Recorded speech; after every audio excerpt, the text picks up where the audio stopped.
you mentioned being isolated. And so in my TEDx talk, which is why I have this podcast, because it kind of inspired me to switch paths a little bit with what I do. But I talk about the weaponization of love, which is really, when you break it down, I talk about the 3 signs of love being used as a weapon. But some of the signs that I talk about are, one of them is you're not allowed to have your own opinion. Another is you're more and more isolated from people. And the third is you're afraid. There's fear. Like, they make you afraid of them. So definitely fear. You couldn't argue with him.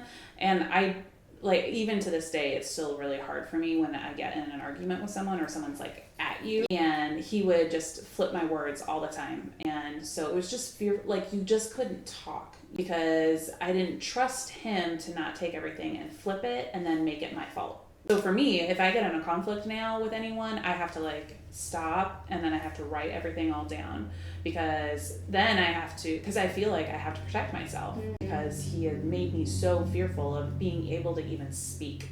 Yeah. And every time I'd come back, if I said anything that was toted different, he'd be like, I don't like it when you go see them, because they just really they just really influence your thinking in a really bad way. And I was like, I'm never getting out of here.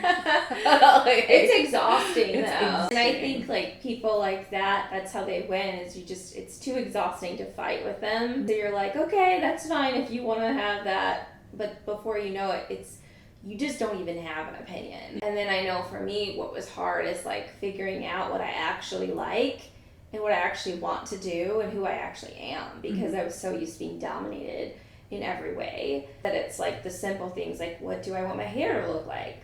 I don't know, because I almost wanted someone to tell me what to do for everything, because that's what was comfortable. And so it's cool when you break out of that, but it's a process. And I think that narcissists especially like to get you in that box because it makes it easier to control.